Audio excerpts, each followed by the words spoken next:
বন্ধুসকল এই যে আমি এতিয়া ইউটিউব চাই আছো আৰু ইউটিউব যে আমি অতি ব্যৱহাৰ কৰো আপোনালোক সকলোৱে জানেন যে এই ইউটিউবে পইচাবিলাক কৰ পৰা পায় বা কিমান পইচা পায় আপুনি হয়তো সময়ে সময়ে শুনি আহিছে যে এইজন ইউটিউবাৰে ইমান পইচা পায় সেইজন ইউটিউবাৰে ইমান পইচা পায় কিন্তু এই সকলোবোৰ ইউটিউবাৰক ইউটিউবে নিজেই পইচা দি তেওঁলোকে কিমান উপাৰ্জন কৰে বা তেওঁলোকৰ কিমান ইনকাম হয় এই ভিডিঅ'টোত আমি আজি আলোচনা কৰিম বন্ধুসকল আমি সকলোৱে জানো যে ইউটিউব এটা আমেৰিকান কোম্পানী আৰু এই ইউটিউব বনাইছিল পেপেলৰ তিনিজন প্ৰাক্তন কৰ্মচাৰী আৰু এওঁলোকৰ নাম আছিল হাৰ্লি টিফ আৰু জাবে এই তিনিজনে লগ হৈ জানুৱাৰী 2005ত এওঁলোকে এই ইউটিউব গঠন কৰিছিল আৰু বিশ্ববিখ্যাত গুগল কোম্পানীয়ে 2006 চনৰ নৱেম্বৰ মাহত এই ইউটিউবক কিনি লৈছিল আৰু তেতিয়া সেই সময়ত তেওঁলোকৰ পৰা গুগলে ইউটিউবটো কিনি লৈছিল প্ৰায় 1.6 বিলিয়ন আমেৰিকান ডলাৰত আৰু বৰ্তমান গোটেই বিশ্বতে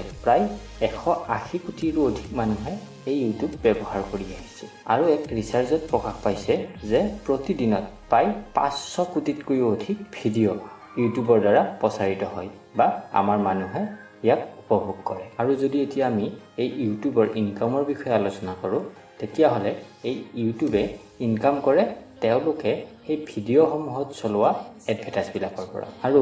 এই ইউটিউবে সেই এডভাৰটাইজবিলাক পায় গুগলৰ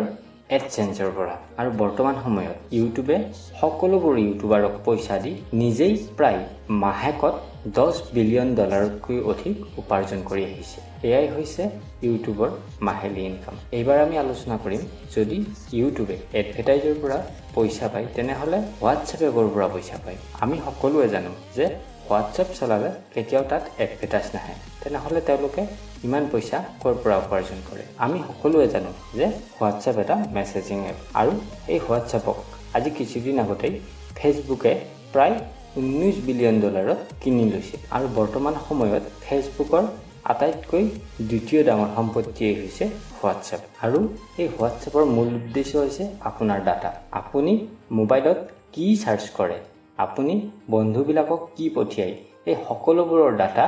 এই হোৱাটছএপে সংগ্ৰহ কৰে আৰু ইয়াক ফেচবুকলৈ পঠিয়াই দিয়ে ইয়াৰ সহায়ত ফেচবুকে সেই আপুনি চাৰ্চ কৰা বস্তুটো নিজে এডভাৰটাইজিঙৰ দ্বাৰা আপোনালৈ আগবঢ়ায় আৰু তাৰ পৰাই তেওঁলোকে এক মোটা অংকৰ ইনকাম উপাৰ্জন কৰে আৰু এনেকৈ আপুনি যি ডাটা ব্যৱহাৰ কৰে সেই ডাটা ঘূৰাই পকাই আকৌ আপোনাকে ফেচবুকৰ মাধ্যমেৰে তেওঁলোকে নিজৰ ৱেব পৰ্টেলত দেখায় আৰু ইয়াৰ পৰা উপাৰ্জন কৰে আৰু হোৱাটছএপৰে আন এটা প্ৰতিষ্ঠান আছে হোৱাটছএপ বিজনেছ আৰু ইয়াৰ দ্বাৰাও হোৱাটছএপে বিভিন্ন ধৰণে তেওঁলোকৰ ইনকাম